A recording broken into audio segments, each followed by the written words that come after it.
abbreviations that mirror an existing political party, or a name that nearly resembles the symbol of another existing political party. Perhaps this is something you need to look at. Now, you know that in Kenya, we have had coalitions before and after elections. And coalitions are also vehicles in our elections. Is that so? Yes, sir. Do you know how coalitions are formed by law? Yeah, if you want to form a coalition, what you would need to do? What I know, sir, is that coalitions can either be formed before an election, that's a general election, or after a general election. The way I find coalitions formed in Kenya, they are formed to advance a certain philosophy with a name of mobilizing the Kenyan populace to vote. So for the coalitions to be formed, one must be from registered political parties that adhere to all the regulations of the Political Party Act. These political parties have to register the coalition with the registrar of political parties. And that has to happen either before the elections or after the elections.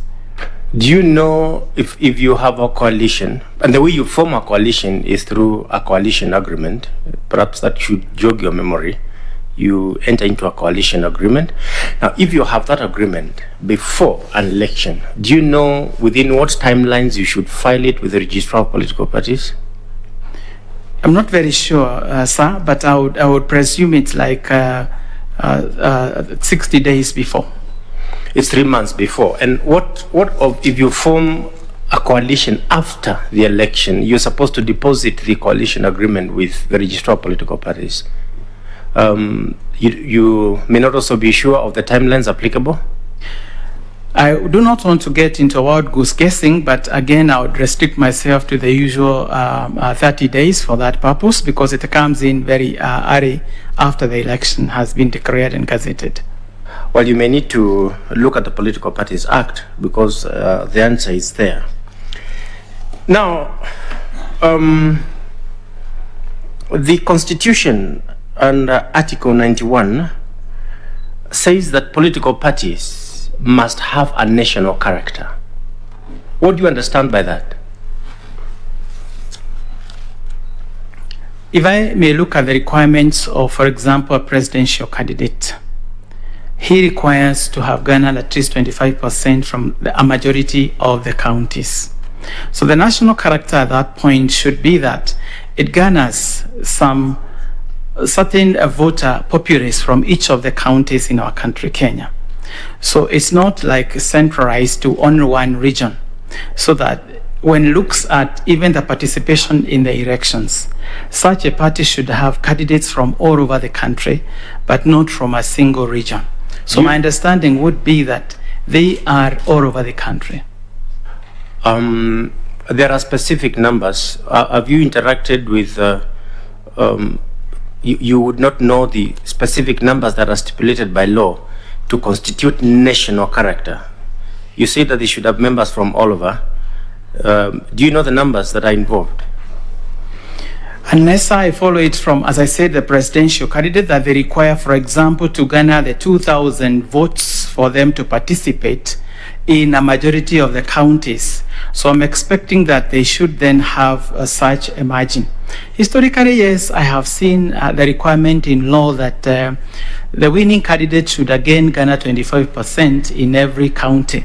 So I wouldn't be able to predict or give the specific figure for that in law. Okay. Yeah, it's different from the demands of the nominations for presidential candidates. They're different. But let us just take it a notch higher. Political parties are by law required to conduct primaries, primary elections. Kwa Kiswahili tunaziita, mchunjo. Ni kweli? Do you think that political party primaries are important in our electoral process? Yes, and thank you, sir, for that question. The party primaries are the critical drivers of the final candidature.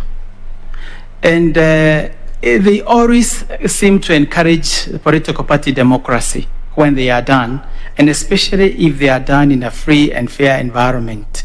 Because ultimately, they are the ones that will give us candidates for the general election or even a by-election. So the political party primaries are very critical to the democratic process, especially in the electioning process. And you say that they have to be free and fair because they determine the elections. Yes. They are part of, are you, according to you, are political party primaries separate from the election, or are they part of the election? Sir, it agonizes me when I look at the political party primaries because they seem to be quite far off the electoral process, because many a times they are carried out by the political party themselves. And some of the political parties may not have the structures for such a process. They, yes, are critical to the overall process, but they are carried out far off. But I have seen in the Election Act that IEBC is allowed to conduct those primaries. How I wish that there was negotiation between parties to use IEBC for them to be more credible. What I'm asking, sir, is at the critical level, the law provides for political party nominations as a precursor to the general election. I'm just asking, in your view, regardless of how well or badly they are undertaken by political parties, do you think political party nominations are a critical part of the election cycle? Yes, the answer I gave is yes, it is a very critical element of the electoral cycle because it will give us the candidates for that political party. It is one evidence of parties adhering to political party democracy, their internal democracy. It is a process that in the end, even at times reduces the cost of elections by weeding out some of the contestants in the final election. Thank you very much. Now, perhaps a couple more questions. If I look at Article 88 of the Constitution, and you have the Constitution there, but I'll just tell you what I'm referring to. The law says that commissioners of IEBC are required not to have stood for election in the preceding 5 years. Why do you think the Constitution would bar commissioners of IEBC from having participated as candidates in the preceding election? Sir, I think this is simply because they want the commissioners not to be biased in their decision-making process. But that does not negate members of a political party to participate in the activities enshrined in Article 38 of the Constitution. But at the level of taking over an office, the members of IEBC should be seen to be non-partisan. But that's not to mean that they should be apolitical, because they also have their rights. What I would suggest to you, the Constitution does not bar you from being political. It says you don't qualify if you stood for election. And your answer is that the reason for that is because you're not supposed to be seen to be biased towards political activity. Is that so? Yes, or seem to have influenced the process of your ascendance to that office. Yes. Yes. And it's true that for you stood for nominations in 2017? No, sir, I did not. I did not participate in the nomination in 2017. Okay. That's all right. All the best. Thank you very much. Thank you so much, Mr. Kimuli. I'll now request Dr. F.S. Abdallah to ask you some questions. Good morning, Doc. Good morning, Dr. Harry. Oh, should I say Professor? When it comes, celebrate it. We'll be in the transition. Right, thank you. Dr. Ng'ang'a, looking at your experience and qualification, I'm a bit confused as to why you would like to work at the IEBC. Maybe you could please enlighten this panel as to your justified reasons on your application. You have already qualified where the application is concerned, but just wanted to clear the mind as with the background, the experience, the qualifications at 53 years old, why would you want to change your career? Dr. Just as indicated by my moving from the university to the county government, I always have a desire to answer to pertinent problems within the society. And that's why I said that I also give back to the community. Having qualified so far, I realized that yes, I have done a lot of research, culminating with the final project on coronavirus, but I feel like I want to also be a solution to the Kenyan problem, especially on the electoral cycle. Because sometimes I agonize to see sometimes a disjointed commission where maybe members are not able to answer to the call of harmony in their functions. I also want to serve the people of Kenya in conducting peaceful elections where nobody feels defranchised. In my experience in the county government, I was able to work between the politicians who had their demands and still be able to function independently and give a solution after an amicable negotiation between the political class and the law. So I really would want that experience shared by the people of Kenya as I function as that commissioner who will bring in, or who will be a member of a commissioner to bring in peaceful elections. This time again, Dr.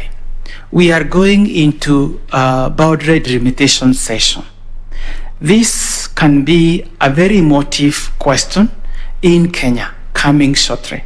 I need a mind that is very stable, that is resilient. I remember I saw some of that function happening in Nakuru, and there was almost an altercation between a commissioner and the members. So I want to bring in sanity where, as far as possible, I can in both the electoral process and the boundary delimitation process.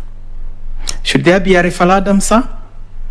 I also would want to partake of that to ensure that the people of Kenya get the best out of the referendum question. Yes, Doc, you have all the right to decide on your way forward. And of course, there's the saying,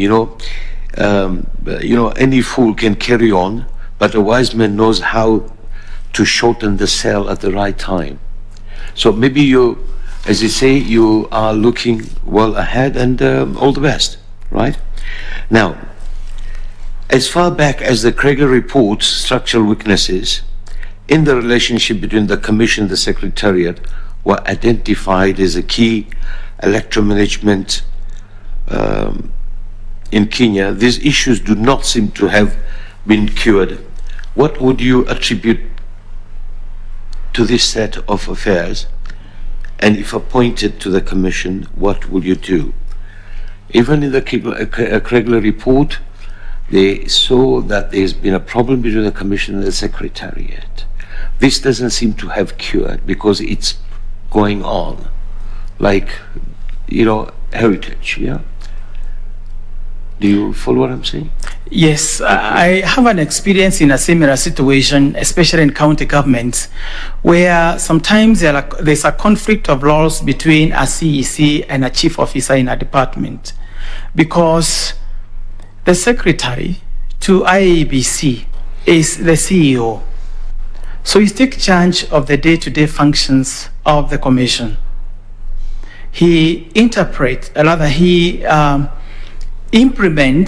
the policies that are developed by the commission. He is subject to the oversight of the commission. And therefore, I don't understand where this conflict comes from, because the commission, from my expectation, just like I found when I was a member of the CEC, has its own remit. And this is the development of the strategy, the policy, and then give it to the Secretariat to implement but play a role of oversight to see that, yes, the Secretariat is performing as per the guidance of the Commission. So what I see as a conflict there would be more of a personality difference than really a functional difference in law. And this is why at this point, the commissioners will be able to know their limits, and where they think the oversight strategy can be extended, they have a way of forming subcommittees to look into the aspects that are bringing disharmony in the whole of the commission, because they have the oversight law. And if there is, and God forbid, a law secretary general or CEO, they have all the instruments to rein discipline on such individuals. So I think it's more of the two parties praying within their limits. Yes, Doc, I understand and I follow what you're saying, but the issue is, yes, there is set down code of conduct and every law is required. The issue, it's not working. What contributes to this? What attributes these differences for? Maybe in my opinion, is maybe procurement, maybe other, things which relates to monies. We've been reading it. You have been reading it. Let's call a spade. Yes, I agree that the setup law, the regulation, the SOPs, the TRRs are there. They're documented. Then from the curriculum's time till now, it doesn't seem to change. Are you capable of changing this as a researcher? Dr. Thank you for that. Yes, because as I said once again, when you play within your space, you surely will bring in harmony. The issue of interest, especially monetary, is emotive in Kenya, or sometimes it is perceived, because like listening to what's happening in the LSK, you see that perception in there. Sometimes you don't know whether this is true or not. But I know, yes, there could be interest. For me, when I was at that position, I could see a similar scenario where contractors would come and they want their solution to rate payment solved at my desk. And I would tell them, yes, I have the oversight law, but the function of payment rests squarely on my chief officer. So yes, you bring in policies. So I think at this point, this is the personality differences between the individuals who are each playing a role. I wish to play that role that will bring sanity, where the commission plays its space and gives the secretariat their functional roles. Right. You just talked about your chief of staff, or your chief in charge of the finances. That's what you're saying, right? Now tell us, who's the accounting officer of the IBC and what are the duties of the accounting officer? The accounting officer of IEBC is a commission secretary. And the commission secretary is in charge, as I said, of the day-to-day functionalities. He is the one who is in charge of all the staff. He's a communicator. He communicates between himself and the commission and the staff. He's supposed to prepare budgetary estimates at the end of an election, at the end of a financial year, and deputate to the commission for one month transmission. He is supposed with the commission to implement the structure, the HLM structure of the commission. He is supposed to oversee functions of the commission, such as the electoral process. He's supposed, therefore, to do such sensitive processes as voter education, voter registration, voter register verification, procurement for essentials, including the electronic systems, and such functions that may be vested on the Constitution, on him by the Constitution or any written law. Thank you, Doc. Perfect. Thank you, Doc. For the benefit of all, we were just talking about the SOPs. Everything is documented. This is very well documented, what you told me. I'm just saying that Section 10, subsection 7 of the IEBC Act 2011 provided that the Chief Executive Officer of the Commission will be the Secretary, right? head of the Secretariat, the account officer of the Commission, custodian of all Commission records, responsible for executing decisions of the Commission, assignment of duty supervision, facilitating coordination, ensuring execution, then where is the difference? Well, it is clearly documented. Anyway, Doc, thank you very much and all the best. Thank you, Dr. Hari. Thank you so much, Dr. Abdallah. I'll now request Gideon Solonka to ask you a few questions. Yes, Karibu, Daktari. Article 38(3) of the Constitution gives a voter the right, without unreasonable restrictions, to vote by secret ballot in any election or referendum. Okay? Yes. Now, in your view, why is the secrecy of the vote important for a free and fair election? That has come over the historical perception of elections in Kenya, where we see it coming right in the 70s. And because the secrecy gives you an opportunity to make an informed decision, to evaluate the kind of reader you want to represent you, to evaluate the personal, political, moral, and integrity aspects of the reader you want to be in position. It protects you from influence by other political players within that electoral environment. So the secrecy is important because it also protects you or cushions you from the repercussions of your decision outside the polling station. Because when it's known that you voted for candidate X, then you expect the agents and supporters of candidate Y to have a perception. So it protects the community from otherwise the repercussions of their decisions in an electoral process and outside their social environment. Thank you. Now, what measures has IEBC put in place to guarantee the secrecy of the vote at the polling stations? Maybe you can share some of the measures. They caution us first outside the polling station. They ensure that the persons that are attending to you are non-partisan. Party agents, party mobilization, and party and candidate supporters are far off the polling station. They don't get into the premises. As you walk in, they ensure that everyone who is handling you, right from the queuing clerk to the presiding officer, to the other clerks within a polling station, are not biased towards any of the candidates standing therein. As you get your ballot, they ensure that there is no bias in the register they use. And as you go to select your choice, they protect you by giving you or leading you to a booth where your selection is not visible to anyone, so that you're able to then select your candidate, put your tick or X.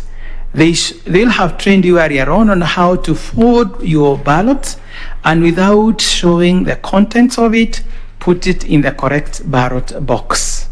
As you walk out again, everyone along the way and out of the station is unbiased. So that protects your secrecy. Thank you. And how about the design of the ballot itself? How does it ensure that secrecy? The ballot, one, gives you, of course, the numbers and the name of where you're voting. And it also has features such as the photo of the person or the persons that are vying for that election. It also gives you their names so that you're able to make an informed choice from the image or the names of the candidates. So you're able to then tick or put a mark on your candidate of choice. Thank you. Now, after casting that ballot, are you able thereafter to know who voted? Like, are you able to identify the voter? That's what I was trying to look at. No, you can't, because if you write your name on the ballot, it becomes it's not counted. It becomes a non-vote for you. So it's not possible to know that candidate X voted for who. I saw that during the first multi-party election, Yes. and that led to a lot of spoiled votes. So that's also another way of ensuring the secrecy. Yes. Okay. Now, let's go to Article 54(2) of the Constitution. It requires the state to ensure the progressive implementation of the principle that at least 5% of the members of the public in elective and appointive bodies are persons with disabilities. Okay? What do you understand by progressive implementation? This means that that was not to be implemented immediately after the promulgation of the Constitution, because it was a process that was going to take time. You realize that persons with disabilities have to go through a registration process so that they are vetted for the different types of disabilities and the degrees of the same. So this was not to happen instantaneously because it required then the vetting bodies to take time. Number two, it wasn't also to be instantaneous in the sense that the performance of the persons with disability has to be evaluated in the sphere of that institution. For example, if it was to be in the commission, there is need to first evaluate the environment through which these people are going to play a role. So that if it is an institution that cannot, for example, allow some disabilities to access its premise, then they are given time to change such an environment to allow the disabled individuals to participate. So that it wasn't also to make the government like unconstitutional by not adhering to this call for 5% disability mainstreaming. So this, just like the gender mainstreaming, was given a clause to take time. Okay. Thank you. And what measures have been put in place to achieve this?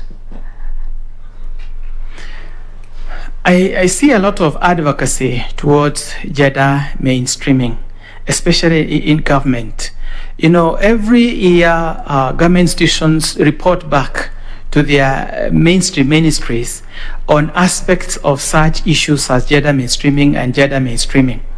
And this compels such institutions to progressively show some change from previous reporting system. There is a call all the time for this mainstreaming in such institutions in government and also in public sector. I also see a lot of advocacy happening in the institutional framework and also in the physical development of infrastructure that allows the disability mainstreaming to be practiced in many institutions. Okay, maybe you may need to look at the issue of party lists. Okay. Yes, on party list, yes. Yes, as one of the ways that this is going to be realized, party list, and also on the issue of nomination fees. There have been some subsidies that have been given to PWDs. Okay. Now, registration of voters and revision of the register of voters is required to be undertaken at all times. However, there are certain instances where the Commission is expressly prohibited from registering voters. What are these instances? The Commission is not allowed to register voters when there is a call for a by-election, from the time of declaration to the time of that election. The Commission may also is also prohibited from carrying out voter registration 3 months to a general election or to a referendum, so that gives time for the register to be verified and gazetted. Okay. Lastly, what is a stray ballot? I'm not sure, but I would think a stray ballot would be that ballot in the long ballot box. But I'm not very sure on that. I'm not very sure. Yes. You're right. Thank you. Thank you. Thank you so much, Mr. Solonka. I'll now request Madam Elizabeth Mayo to ask her questions. Okay, thank you, Chair. Good morning once more, Dr. Kang'ethe. Good morning, Okay. Madam. From your introductory remarks, you told us that you are an advocate for gender equality. Yes. Am I right? Yes. Okay, in your view, do you think the level of participation of women in the electoral process meets your expectation? Madam Mayor, I would say no, because except in the county government where I saw adherence to 30% gender rule through nomination in many instances, women in politics, especially in parliamentary and also county governor elections, has been dismal. And this is mainly because of, one, the electoral environment that faces them, especially at the party primaries, and also at the point of when they want to be independent candidates, because the requirement there is quite stringent, that doesn't favor the gender participation. On the electoral process, the electors mainly are influenced by money sometimes, and where money is involved, in many cases, such environments seem not to be very peaceful. And especially women in politics tend to shy away from non-peaceful environments. And so I would say because of their level of would I say, resilience in such a hostile environment, and the levels of endowment, that is in terms of the funds available to them, there is a reduced level of participation of the female gender in elections in Kenya. However, that could be solved if IEBC did make an effort towards supporting the gender question by maybe facilitating rallies for election purposes. Maybe there would be a policy that favors them so that they're able to participate. Okay, thank you. Let me give you some statistics from the 2017 general election. Women candidates numbered 1,300 out of a total of 14,523 candidates. That gives a 9% participation, if you do your maths well. And only out of the 1,300, only 172, 13% were elected. Yeah? Out of that, 3 women were elected as governors and 3 women senators were also elected for the first time in the history of Kenya. A youth was also elected as a governor. 8 people with disabilities were also elected to the office. Political participation, therefore, for women, youth, and people with disabilities fell short of international standards and actually failed to meet Kenya's constitutional requirements, especially the 1/3 gender quota. Do you agree with me, Dr. Kang'ethe? Yes, I do. So, of particular concern, which we want you to address, is that women and other special group interests were especially vulnerable to violence.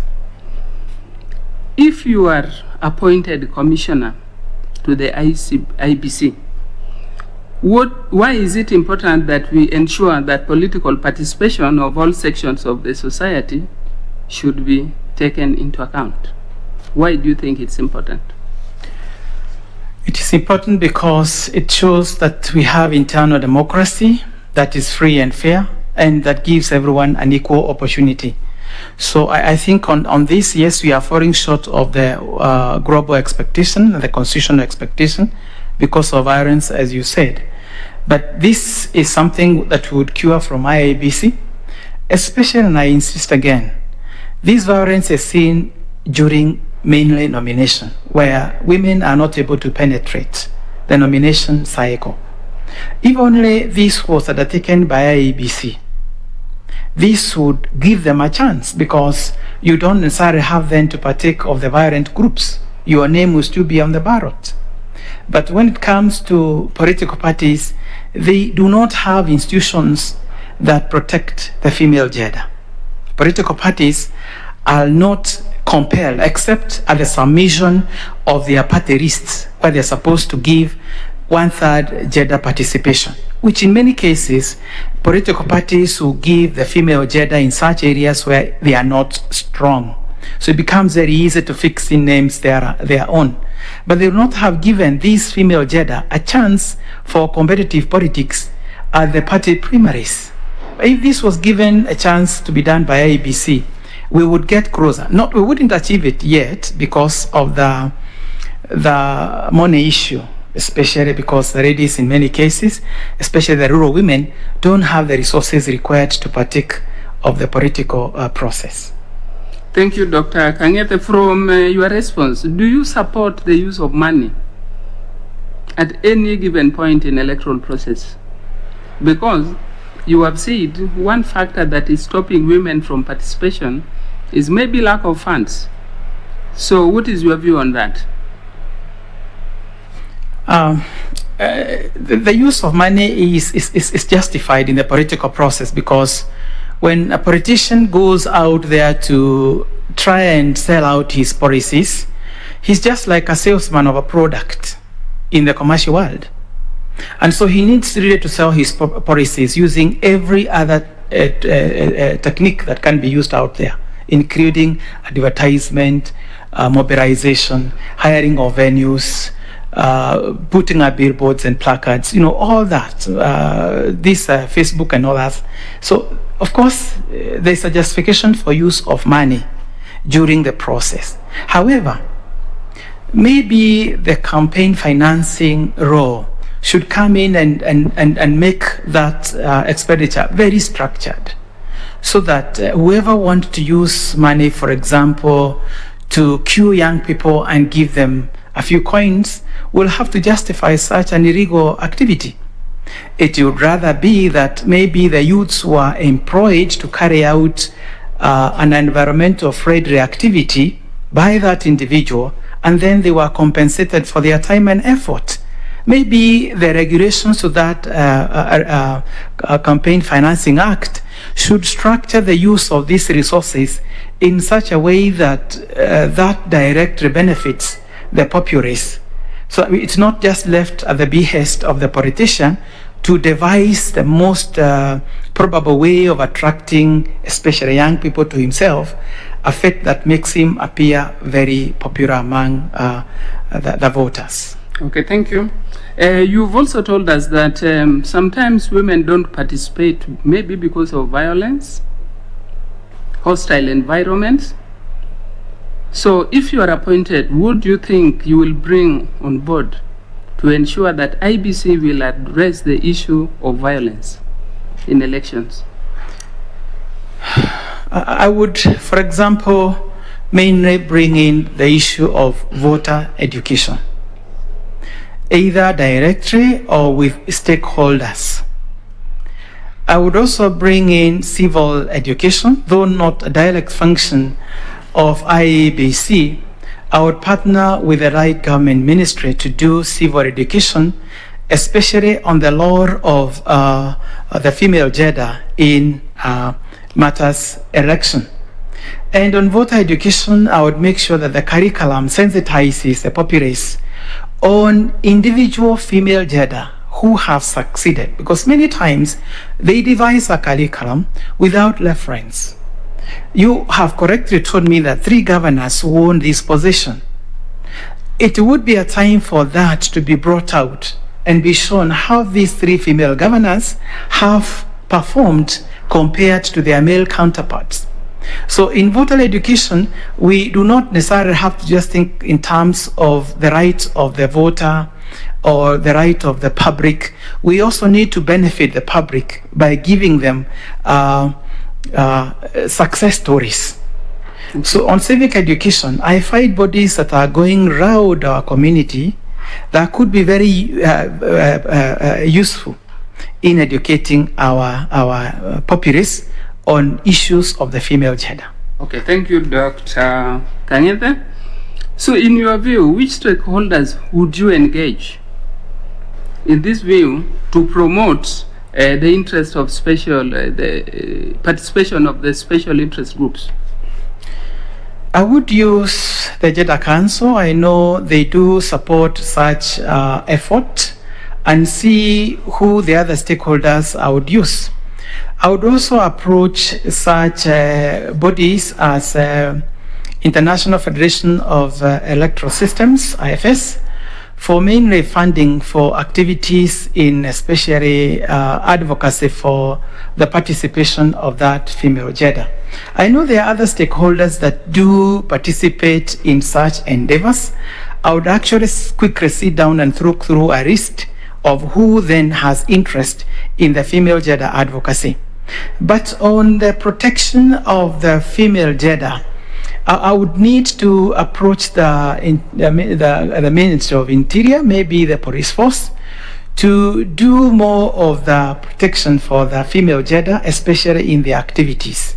Maybe there would be a policy within the security policy of IEBC to ensure that the female gender is given extra protection during that electioneering period, so that will not make them shy away from the electoral environment. Okay, thank you, Dr. Back to your role at Kiambu County. Between 2017 and 2020, you were the executive committee member for education, culture, gender and social services, am I right? Yes. Yes. So based on your skills during that period, what do you think you can bring that can make a difference in the voter education strategy IEBC is using now? I would have to, one, from my university environment, I would look first at the curriculum. But two, as I come to the county, I would look at which positions allow for the participation of the female gender than others. I remember the county had a problem, especially when I was looking at my ECDE teachers, who happened to all except 3 be females. And so at that point, I saw the participation of the other gender to be like much reduced. And this is just by the nature of that need for a motherly touch on a young ECD child.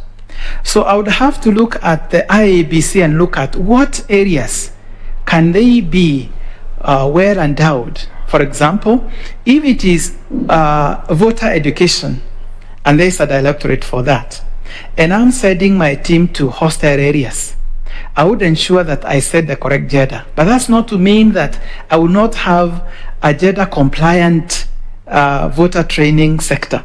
I would ensure that they comply to that. So I would look at the HLM structure of IEBC, ensure gender compliance. I think we tried at Kiambu County. I remember when I was looking at corporate governance and was coming to restructure the directorates, I realized that the CEC and the chief officer were of the male gender, and the female gender was only in another 2 directorates. So just to give the female gender an advantage, we created a department and recruited a female gender to be director, and the assistants were to be of the opposite gender. So that we all did at the same time. That I would also ensure in the commission that, in as far as possible, if the senior is of this gender, the deputizing person should be of the opposite gender. That way there will be gender equality. Okay, thank you, Dr. Kang'ethe. Please tell us, what does the law provide on voter education? Now, the voter education, if I go to the process, the commission is one supposed to make regulation or procedures for voter education. And it should ensure that voter education is to the public, so that the public is well educated on their rights to vote. In the voter education, it also demands that the voter is well endowed, informed on the role of IEBC and the role of the voter himself. It also is supposed to educate the voter on the electoral process, pre, during, and after the election, and other aspects. I may not be very clear on the law on that, but that I think would be the content of the law. Okay, so in your view on what you have said, what do you think might be some of the challenges that might stop IEBC from complying with the provisions of the law? Listening and reading from their public domain sites, one of the critical shortcomings I see is in timely release of funding, so that they're not able to carry out voter education on time. And maybe the budget so released is not enough to undertake that function. But away from that, that does not deny them an opportunity to call on other stakeholders to partner with them. On the delivery of the content, I find them not able to reach the common person, to reach the common place. And I remember there was once an argument between a political group that was insisting that though political parties are seen within their public places, IEBC doesn't appear to come in there and educate the populace. So on the voter education, they shouldn't just carry out within the voter education week, but should be a progressive process where the commission staff, especially when it is not a busy electioneering period, should be out there carrying out voter education. I hope that is allowed in law. Okay. So what kind of strategies do you think IEBC should put in place to promote voter education in the rural areas and in the urban areas? In the rural, because these are areas that they don't reach, I would want them to, or rather we will be able to partner with various groups in the rural areas. For example, the chief barasas are frequently held in the rural areas, and IEBC could present a short episode of the rights of the voter in such a forum. In the rural areas, I also see a lot of groups that meet for meetings like the CBOs that can also be focal points for voter training. I also see a lot of NGOs that partake of various trainings within the rural areas, which can be used as focal points. So I think stakeholder engagement would make them reach the rural areas very easily. As to the question of urban areas is easy because much of the populace is able to interact with media. So I would again go into the media place, maybe the print and the TV and voice, and I would also get into social media, the space of Facebook and WhatsApp and all the others, and be able to reach the urbanized setups. In the urban setup, I would also try to really put up billboards that are easily legible and accessible to the populace on aspects that I want to highlight, especially on the need to carry out peaceful, credible elections. Okay, thank you, Dr. Kang'ethe. Thank you, Chair. Thank you so much, Madam Mayor. I'll now request the Vice Chair to ask you some questions. Thank you, Chair. Dr. Kang'ethe, you are CECM in the Kiambu County government. That was during the period of Governor Waitito, isn't it? Yes. Now, this was a period that was characterized by many issues, scandals of all manner, political conflicts and chaos in the county. A very difficult period, I would say. How did you survive that period as a cabinet of the county? Thank you, Mr. Choka. Very interesting question that I feared you'd ask me, because everyone out there thought that there was a lot of chaos in Kiambu County. Yeah, to the public eye and from the media perception, there was a lot of chaos.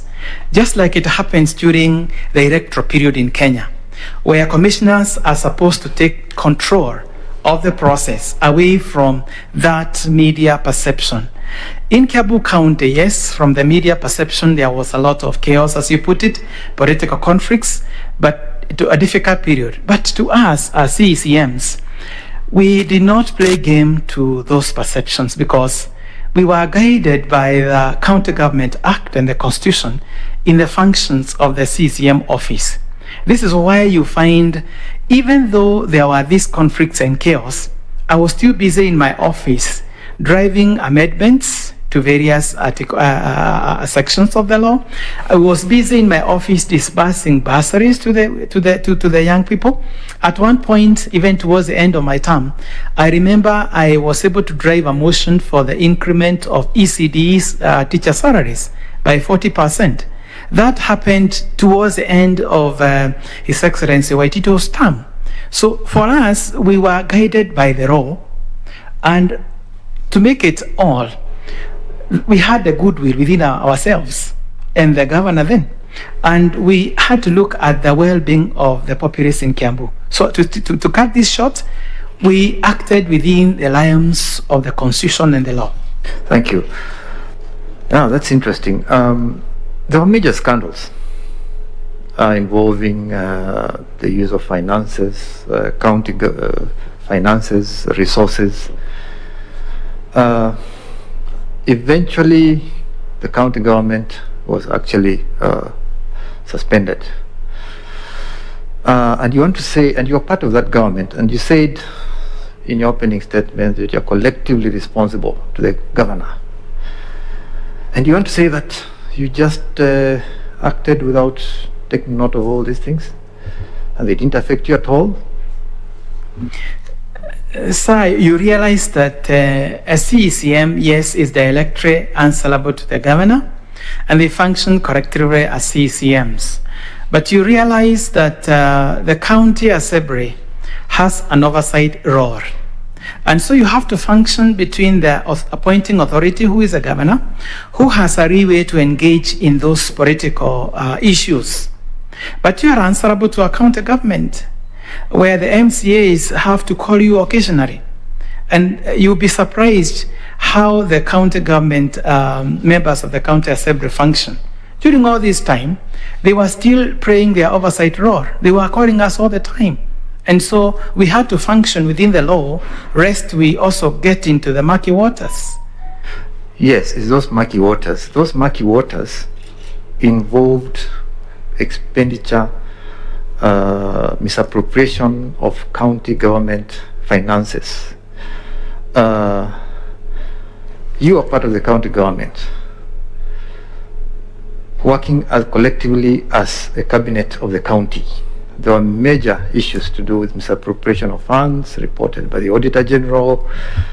As a CCM of the county, as a member of the county government, what did you do? Mr. Choka, we could see that coming, and where it was clear that some of the units within the county were not sometimes following the rule of law. And you know, collectively within the CCM meetings, you highlight that such issues, and you limit yourself to your department. Sir, there was no scandal in the education department. There were no chaos in my sector. And much of what we hear in the public was not directly a function of the then appointing authority, but those whose his powers were delegated to, especially the chief officers. And that's why you find that departments that had chief officers who were implicated then had an issue with the with the EACC. I remember occasionally, yes, we were called at EACC to explain the laws of each department in the whole of that process. And I don't remember a time when my department was called to explain to an issue of misappropriation or any conflict with the law. But as I said, if we didn't function that way, it would even have been very difficult for the incoming governor to have found a functional government, which I'm sure he did. When you are working in such a situation, and I'm driving to the position you are seeking, to be a commissioner of the IEBC, which has suffered similar problems. You are a professional of high standing. You are working in a government that is completely scandalized. At what point do you say, I take responsibility and just get out of this place? You know, whenever you're working within a political environment, you obviously expect a lot of political interference, just like it happens with the Commission of IEBC. This is because every politician, every political party has to play ball with its own interests. And in as far as possible, has to ensure a win for it, sometimes not using the right ways. And so as I come into the IEBC, there are two things that I learned when I was in Kiambu County that really safeguarded my stay there. The first thing was adherence to the rule of law. And so the commission, I would think as a member, would ensure that for every activity, for every process, for every stage in the elections, would have to clearly follow the rule of law to the letter. And number two, when I was there, I worked for the common good of the residents. So the commission has to ensure that they are also working for the common good. For example, if the issue of transmission of results from our previous experience was quite emotive, I would ensure that there is no lapse between the time of collation and tallying and the time of result transmission, because then you charge the populace, and that will reach to that electoral violence witnessed. So I think to answer you, I think as I come in, I would bring in my experience to ensure that, yes, I'm in harmony with the law, but also looking at those situations that charge communities, whether perceived or correct, because you have to manage the electioneering period. You have to manage the electorate. You have to manage their perception, and you have to manage the would-be perceived action they may take. Thank you. Still back to Kiambu. Have you ever been in a situation during your public functions as CCM where your integrity was challenged, where your leadership was questioned from a point of integrity?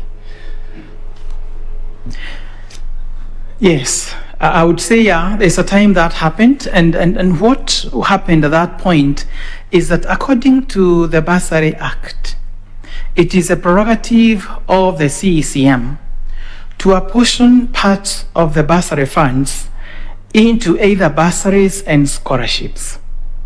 As I came in, I found that there were some beneficiaries from the previous government that were still to benefit from such a scheme.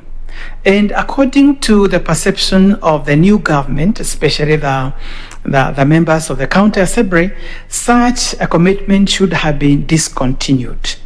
But I chose not to, because I believe in perpetuation of a government commitment and the rights of the populace.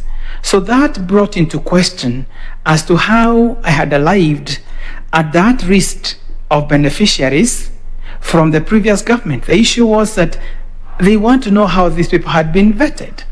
But I was saying we can't go back into their vetting as long as these people were dependent on the bursary scheme, and as long as the Department of Social Sciences had gone down and personally identified these needed cases. But there was a problem because the distribution of these cases was biased towards some membership of the wards than others. And so those members of the wards that didn't have a beneficiary in the bursary scheme were feeling like I was biased. And that brought in a question of integrity. But I was able to solve that towards the end of my tenure by ensuring that every ward was given an equal opportunity to propose the would-be beneficiaries of the scholarship scheme to bring that equity, and also of the bursary scheme. So at least that was solved at that point. Thank you. You mentioned something very interesting. You talked of the Kenyan problem when it comes to our elections, the way we manage our elections. What do you think affects our electoral democracy? What are those issues that affect our electoral democracy that cause what you called as a Kenyan problem? I think the main thing here is the political awareness of our electorate. Most Kenyans do not realize the value of that politician or that representative that he delegates the powers to, because the power belongs to the people. They are not aware of the commitment they make when that individual gets to make critical decisions, like in the decision process where laws are made, sometimes to the disadvantage of the ordinary Kenyan. So I think the unawareness affects our electoral democracy, because many a times they may vote based on not actual capability of the individual, but sometimes cosmetic perceptions. The second aspect that affects our political democracy is the interest of the political groupings and the money aspect, because these political groupings make sure that they advance their perceptions to the populace, whether real or created, and that affects our electoral democracy. Number three is a level playing ground of the political democracy, because if IEBC was able to carry out voter education, if it engaged institutions that will carry out civic education, then the populace would be educated. They would have the information. The last one I find is a fear to partake of an election. And this is why you find we have never achieved a 90% voter turnout in Kenya. Not one that I'm aware of. This is simply because of that voter apathy, where people feel like these politicians will always perpetuate their stay. So why should I go there? And finally, the structure of political parties. We need to look at political parties and strengthen them so that they're able to perpetuate their political space. Sometimes the political parties will function like clubs, or that are concentrated towards certain groupings. But if you look at the success story of a country like the Americas and Ghana, you would find that over time they have been able to develop their NPP and NGCs in Ghana, or the political parties in the US. This is simply because there was an intentional push from the government to develop political parties in a way to give a difference. You, Dr. Ng'ang'a. Thank you, Chair. Thank you so much, Vice Chair. I'll now invite Reverend Father Mutie to ask you a few questions. Asante mwenyekiti.